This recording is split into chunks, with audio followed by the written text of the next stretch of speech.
नमस्कार, मैं हूं आपके साथ कनिका अरोड़ा और आप देख रहे हैं एफएम न्यूज। आज के हमारे खास कार्यक्रम में आप सभी का स्वागत है।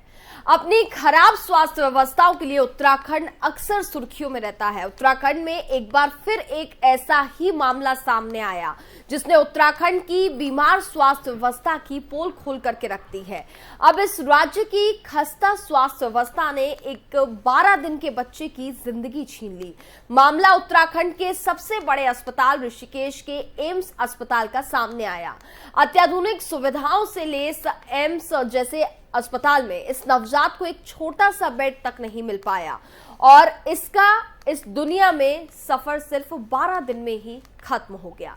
सोचिए, जब एम्स में भी मरीजों के लिए बेड जैसी छोटी सी चीज नहीं मिल पा रही है तो इस अस्पताल में डॉक्टर, दवाई और इलाज कैसे मिल पा रहा होगा।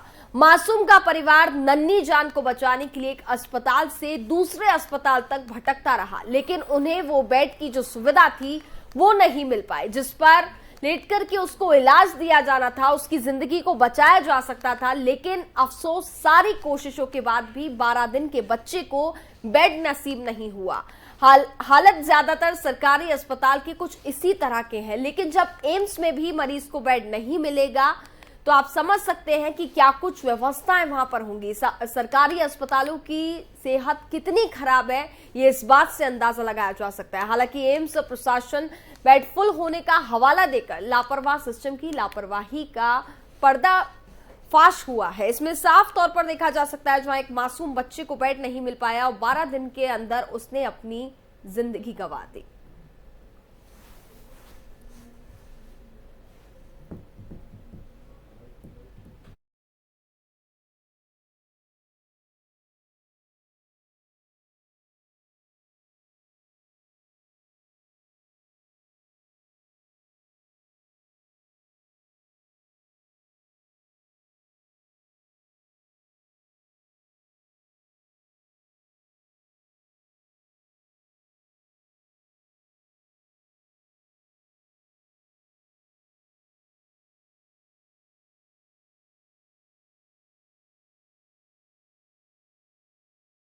परसों मैं 1 तारीख को अपने बच्चे को लेके एम्स गया था।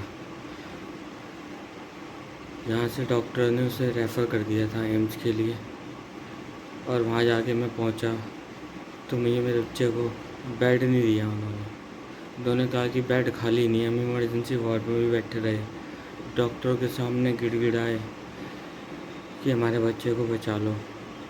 हमारे बच्चे का इलाज भी नहीं करा उन्होंने और हमें बोल दिया यहाँ पे बेड खाली नहीं है। मैं बहुत देर तक खड़ा रहा वहाँ पे, कम से कम 1-1.5 घंटा मैं वहीं रहा, फिर भी मुझे कोई सपोर्ट नहीं मिला। सपोर्ट मिलता तो मेरा बच्चा बच जाता। सपोर्ट न मिलने की वजह से मुझे वहाँ से जाना पड़ा और हॉस्पिटल वालों ने मना कर दिया बेड देने से बच्चे के लिए। अब मेरा बच्चा, मैं यहाँ से जोली ग्रांट ले गया। जोली ग्रांट में जाते जाते मेरा बच्चा वहीं एक्सपायर हो गया। अब हम इतनी दूर से जाते हैं, किसी हाथ से तो जाते हैं कि हाँ भाई एम्स बहुत बड़ा हॉस्पिटल है, वहाँ सब कुछ होगा, अच्छा होगा, अच्छे डॉक्टर हैं, तो हम किसी उसमें तो जाते हैं ना वहाँ पे। मगर हमारे बच्चे को कुछ नहीं मिला वहाँ पे, सब बेकार है वहाँ पे। कहते हैं इतना बड़ा हॉस्पिटल है, वहाँ पे एक बेड नहीं मिल सकता एक बच्चे के लिए। हमारा पहला बेबी था 12 दिन का, उसका पेट फूल रहा था, थोड़ा सा बुखार था, उसे पेट में इन्फेक्शन था। चाहता है हॉस्पिटल वाले कुछ भी कर सकते थे मगर वो फिर भी कुछ नहीं कर पाए, ना उन्होंने करा। उन्होंने मना कर दिया साफ कि बेड खाली नहीं है बच्चे के लिए। अब तो यही है कि बस मुझे इंसाफ मिलना चाहिए बस। मेरे संज्ञान में लाया गया है और जो है ये 1 तारीख की शाम को एक बच्चा जो है ऐसा आया था यहाँ पर जिसको कि एक लेट ऑनसेट न्यूनेटल सेप्सिस था। तो ऐसे बच्चे को उस समय हमारी इमरजेंसी में पीडियाट्रिक्स विभाग में, बच्चों वाले विभाग की जो इमरजेंसी होती है वहाँ पर रखा गया। उसको ऑक्सीजन भी लगाई गई थी, परंतु उस समय हमारे पास जो था उसको आईसीयू का जो बेड था, बच्चे उस न्यूनेटल आईसीयू का बेड, वो उस समय खाली नहीं था। तो उस वजह से, उस बेड की वजह से उस पेशेंट को जो है, उनको पेशेंट को कहीं और ले जाना पड़ा। तो हमारी जानकारी के हिसाब से सारे पेशेंट जो भी हमारे पास आते हैं सबको हम लोग इमरजेंसी में ट्रीटमेंट देते हैं, अटेंड ज़रूर करते हैं उनको। ऐसा नहीं कि बेड नहीं दिया जाए। और आप सब जानते ही हैं कि जब से एम्स शुरू हुआ है पहले कितने कम बेड थे और आज की स्थिति में 960 बेड हैं, धीरे धीरे बढ़ के इतने हो गए हैं। सब रोगियों को कैटर किया जाता है, चाहे किसी भी तबके का हो। अक्सर लोग बिना किसी अपने संबंधी के साथ अकेले भी आते हैं, जो कि डेस्टिट्यूट पेशेंट होते हैं, उनको भी यहाँ ट्रीट किया जाता है, मना नहीं किया जाता है। हम लोग का पास धीरे धीरे जैसे बेड्स को बढ़ाने की प्रक्रिया की जा रही है। जैसे कि आपको विदित है कि 200 एकड़ ज़मीन हमको और IDPL के पास में मिल जानी है। उस ज़मीन के मिलते ही हमारे पास फिर और पलंग भी बढ़ा दिए जाएंगे, तो मैं समझता हूँ ये असुविधा आगे के लिए ख़त्म हो जाएगी। फिर कल मेरे पास कुछ मीडिया से फ़ोन आया था और चूँकि मैं इस समय बड़ा व्यस्त था तो उन्होंने मुझसे पूछा कि मुझे पेशेंट का नाम बताया, तो जो मैंने जानकारी एकत्र की तो मुझे बताया उस समय वो दूसरा कोई वंश इस नाम के और बच्चे भी रहे हैं, तो उसकी जानकारी मिली थी, वो उनको जानकारी प्रदान कर दी गई। आज जब सुबह मुझे बताया गया कि नहीं वो 12 दिन का बच्चा है, तो फिर मैंने और उसको पता करवाया, तो तब इसके बारे में जानकारी मिली। और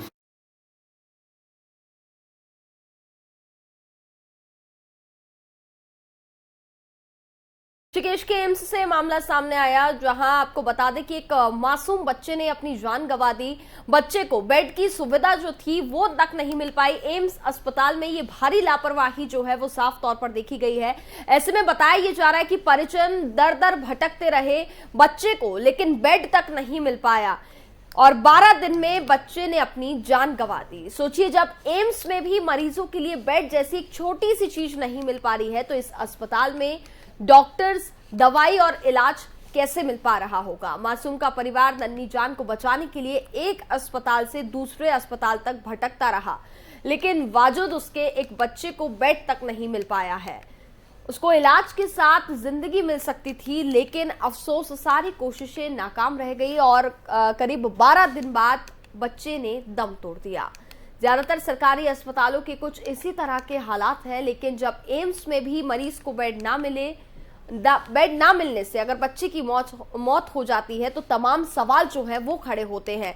ये लगातार इस तरीके के मामले जो है वो सामने आते रहते हैं उत्तराखंड से। कभी किसी को एम्बुलेंस सुविधा नहीं मिल पाती है, तो कभी अस्पताल में डॉक्टर नहीं होते हैं, मरीज को इलाज नहीं मिल पाता है। तमाम ऐसे मामले हैं जो सामने आते रहते हैं, लेकिन बावजूद उसके इन मामलों में कोई भी सुधार जो है वो देखने को नहीं मिलता है।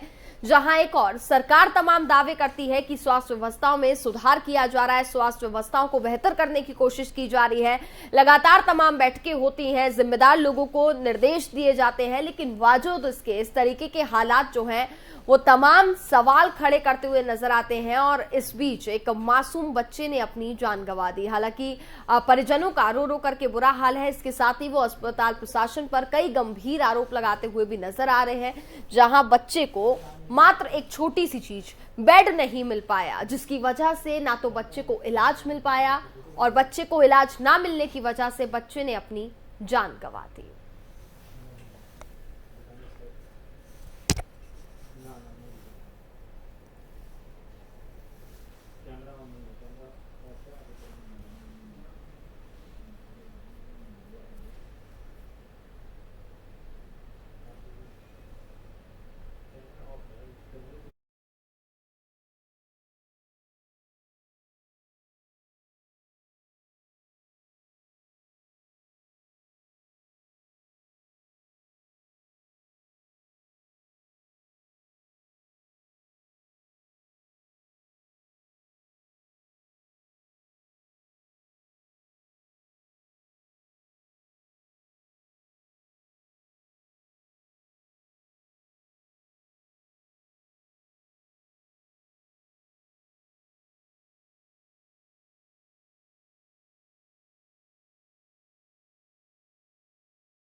एम्स अस्पताल में बच्चे को बेड नहीं मिला, जिसकी वजह से बच्चे ने अपनी जान गंवा दी है। और इस तरीके के मामले लगातार उत्तराखंड से सामने आते रहते हैं और बीमार स्वास्थ्य व्यवस्था की एक बार फिर से पोल खोल करके रख दी है। इस राज्य की खस्ता स्वास्थ्य व्यवस्था ने एक 12 दिन के बच्चे की जिंदगी छीन ली। मामला उत्तराखंड के सबसे बड़े अस्पताल ऋषिकेश एम्स का मैं आपको बता रही हूं, जहां अत्याधुनिक सुविधाओं से लैस एम्स जैसे अस्पताल में इस नवजात को एक छोटा सा बेड तक नहीं मिल पाया और उसका इस दुनिया में सफर सिर्फ और सिर्फ 12 दिन के भीतर ही खत्म हो गया। सोचिए, जब एम्स में भी मरीजों के लिए बेड जैसी एक छोटी सी चीज नहीं मिल पा रही है, तो इस अस्पताल में क्या डॉक्टर समय पर मौजूद रहते होंगे? क्या लोगों को सही से इलाज मिल पाता होगा? क्या दवाई की व्यवस्थाएं वहां पर होंगी? तमाम सवाल जो है वो खड़े होते हुए इसमें नजर आ रहे हैं।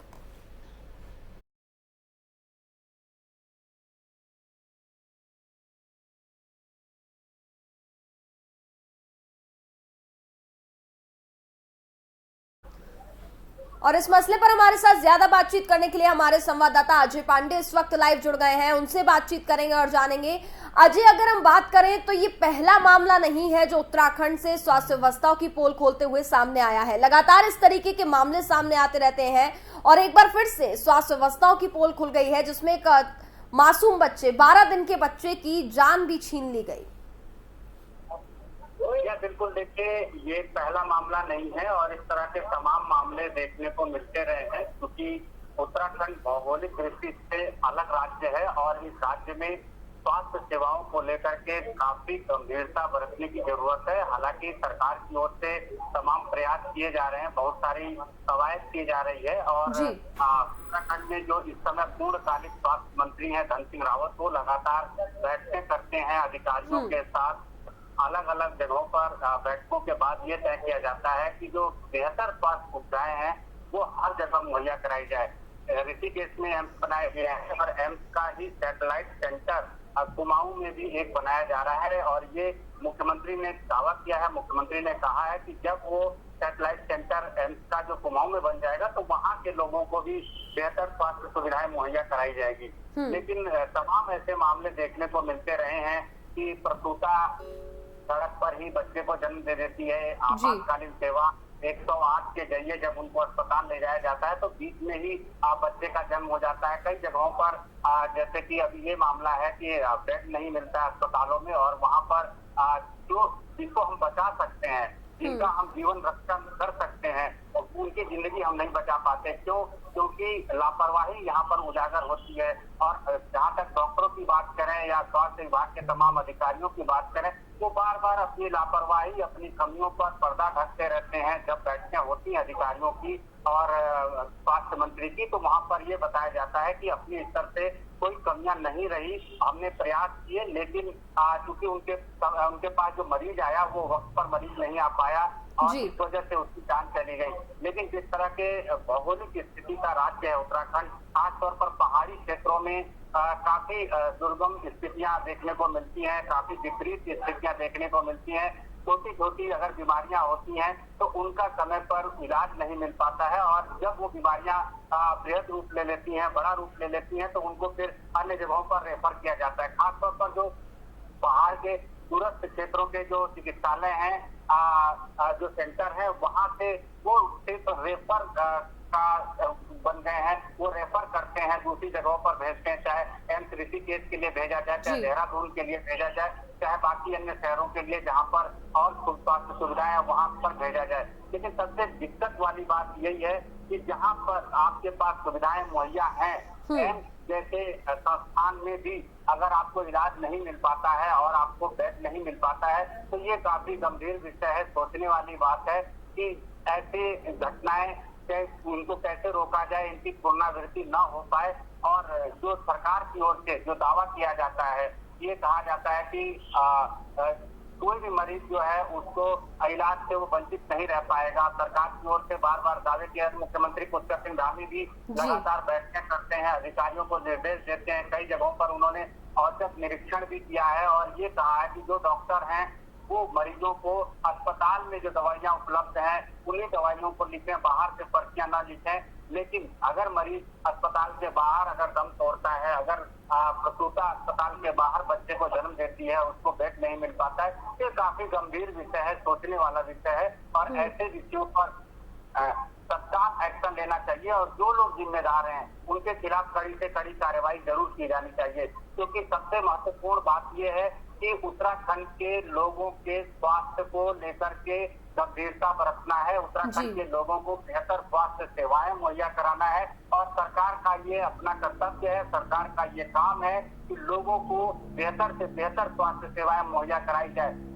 स्वास्थ्य मंत्री बार बार ये दावा करते हैं, अधिकारियों के साथ जब बैठकें करते हैं तो ये कहते हैं कि हर जगह पर हमने जितने भी सेंटर हैं सभी सुविधाएं मुहैया कराने का प्रयास कर रहे हैं हम लोग। और जो डॉक्टर हैं वहाँ पर डॉक्टरों को भी, विषय विशेषज्ञ डॉक्टर जो हैं उनकी भी तैनाती की जाती है, खासतौर पर जो कई जगहों पर हृदय से संबंधित डॉक्टर नहीं है, बाकी अन्य बीमारियों से संबंधित डॉक्टर नहीं है, तो उनको भी वहाँ पर पहुँचाने का काम किया जा रहा है। और जो कमियां हैं उन कमियों को भी सरकार की ओर से पूरा किया जा रहा है। आपने देखा होगा कि 2 साल के दौरान जो कोरोना काल के समय में कई जगहों पर बेड नहीं मुहैया हो पा रहे थे, अस्पतालों में प्रबंधन की कमियां देखने को मिली थी। उन कमियों को इन 2 सालों के अंदर दुरुस्त जरूर किया गया। लेकिन एम्स जैसे जगहों पर अगर इस तरह की घटनाएं होती हैं और बाद में लिपापोती की जाती है, जांच की बात की जाती है, तो जाहिर है कि ये काफी गंभीर विषय है, सोचने वाला विषय है। और मुख्यमंत्री पुष्कर सिंह धामी आने वाले समय में जरूर इस पर कोई बड़ा और सख्त एक्शन लेंगे। जी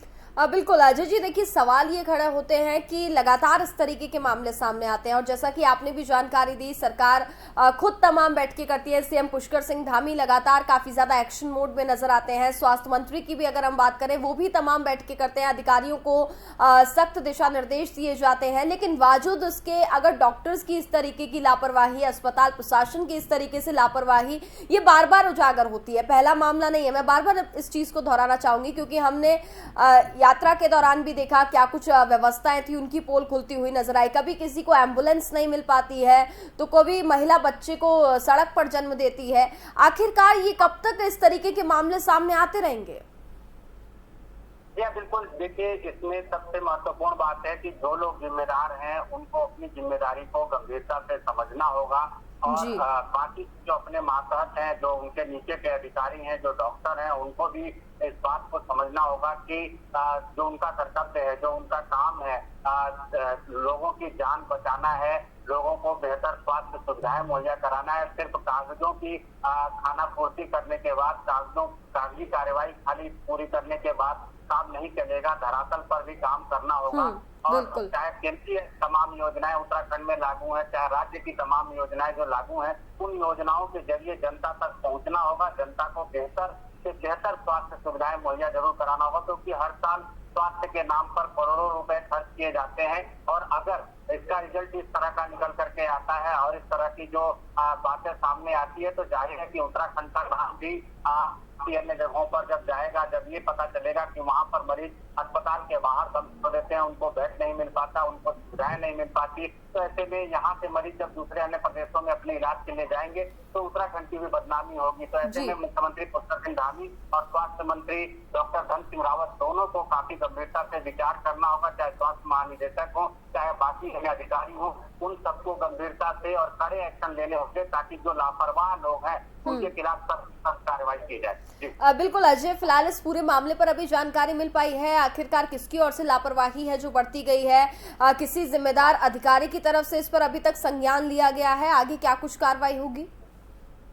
देखिए, अभी इस पर जांच के आदेश दे दिए गए हैं और इसमें जांच के बाद क्या निष्कर्ष निकल करके आता है, सभी पक्ष अपने अपने उसमें सफाई जरूर दे रहे हैं। चाहे मरीज के परिजन की बात करें, चाहे उस समय मौजूद डॉक्टरों की बात करें, सभी लोगों ने अपना पक्ष रखा है और सभी लोग अपने अपने आप को पाक साफ घोषित कर रहे हैं। डॉक्टरों की ओर से, चिकित्सालय की ओर से ये कहा जा रहा है कि उनकी कोई कमियां नहीं थी। बाकी क्योंकि मरीज के जो परिजन है वो लोग इस समय रो रहे हैं, बिलख रहे हैं और अपनी बात बता रहे हैं और ये कह रहे हैं कि प्रबंधन की लापरवाही की वजह से उनके परिवार का जो सदस्य है वो चला गया, उनके परिवार में खुशियां थी वो मातम में तब्दील हो गई। और ऐसे में जो लोग भी जिम्मेदार हैं, चाहे जांच के बाद जो भी निष्कर्ष निकल करके आता है, कितना जो की एक मिसाल जरूर यहाँ पर कायम हो कि किस तरह की लापरवाही अगर करते हैं आप, किसी के जान के साथ खिलवाड़ करते हैं, आप उत्तराखंड को बदनाम करने की कोशिश करते हैं, तो आपके खिलाफ सख्त से सख्त एक्शन लिया जाएगा। और आज इस बात को सभी लोग बार बार ये समझें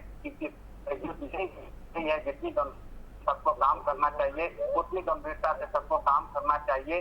और उत्तराखंड में हर साल स्वास्थ्य के नाम पर लोगों को सुविधाएं मुहैया कराने के नाम पर करोड़ों रुपए खर्च किए जाते हैं। और जो दूरस्थ पहाड़ी क्षेत्र है वहाँ पर देखिए काफी विकट स्थितियां हैं। वहाँ पर अगर छोटी छोटी बीमारियां होती हैं तो उसके इलाज को लेकर के भी कई कई किलोमीटर लोगों को भटकना पड़ता है। जितने भी आसपास के सेंटर बनाए गए हैं स्वास्थ्य के, उन सेंटरों पर तमाम कमियां हैं, खामियां हैं, उनको भी दुरुस्त किया जाए। और खासतौर पर जो एम्स जैसे संस्थान है जिनका अपना नाम है, जहाँ पर लोग आते हैं, रोते हुए आते हैं और खुशियां लेकर के जाते हैं, अपने परिजन को जब भर्ती कराने आते हैं तो उनके मन में तमाम तरह की बातें होती हैं। और वो जानते हैं कि एम्स में जब उनका मरीज भर्ती हो जाता है तो वो खुश होकर के जाएंगे, उनका मरीज यहाँ से स्वस्थ होकर जाएगा और अपने परिवार के लोगों के साथ, अपने परिजनों के साथ रहेगा। लेकिन अगर एम्स जैसे संस्थान में इस तरह की लापरवाही देखने को मिलेगी, इस तरह की गड़बड़ियां देखने को मिलेगी और इस तरह से वो अपने परिजन को ला करके यहाँ पर खो दे जाएंगे, तो जाहिर है एम्स भी बदनाम होगा। एम्स के जो लोग हैं, जो जिम्मेदार लोग हैं, चाहे वहाँ के निदेशक हो चाहे बाकी अन्य लोग हैं, उनको भी अपनी जिम्मेदारी को गंभीरता से समझना होगा, ताकि जो परिजन यहाँ पर आते हैं, जिस उम्मीद को लेकर के आते हैं, उनकी उस उम्मीद को वो पूरा करने एम्स के डॉक्टरों को वो तमाम तरह से आशीर्वाद देकर के जाए कि उन्होंने इतनी मेहनत की, उनका मरीज आज ठीक होकर के जा रहा है। और सरकार की ओर से जो तमाम प्रयास किए जा रहे हैं, सरकार की ओर से जो सुविधाएं देने की बात की जा रही है, वो सुविधाएं भी सही साबित हो रही हैं और मरीज जो है यहाँ से खुश होकर के, उनके परिजन भी जा रहे हैं, मरीज ठीक होकर के जा रहा है। लेकिन अगर इस तरह की तमाम तरह की लापरवाही देखने को मिलेगी और बाकी अन्य जगहों पर, अन्य क्षेत्रों में इस तरह की तमाम दिक्कतें जो देखने को और सुनने को मिलती रही हैं, उनको दुरुस्त करने का प्रयास स्वास्थ्य विभाग की ओर से करने की जरूरत है। अगर इसमें लापरवाही बरती जाएगी, इसी तरह से ध्यान नहीं दिया जाएगा, तो तमाम ऐसे मामले हैं वो आगे बढ़ते जाएंगे। बहुत सारे मामले देखने को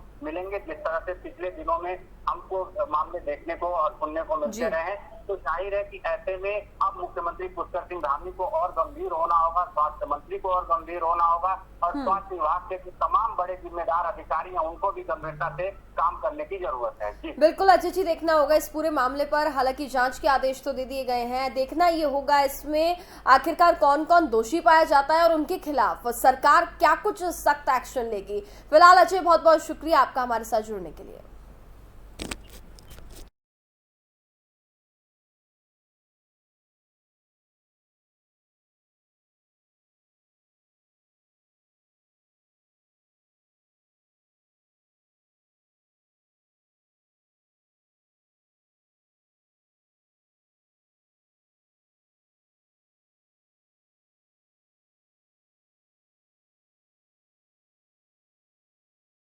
तो ऋषिकेश के एम्स से ये मामला आपको बताया। इस मामले में फिलहाल अब सरकार की ओर से भी सख्त आदेश दे दिए गए हैं, जांच के आदेश इसमें दिए गए हैं और देखना ये होगा इसमें जो भी दोषी पाया जाता है उसके खिलाफ क्या कुछ सख्त एक्शन आज लिया जाएगा। और इसी के साथ फिलहाल इस कार्यक्रम में बस इतना ही। देखते रहिए FM न्यूज। नमस्कार।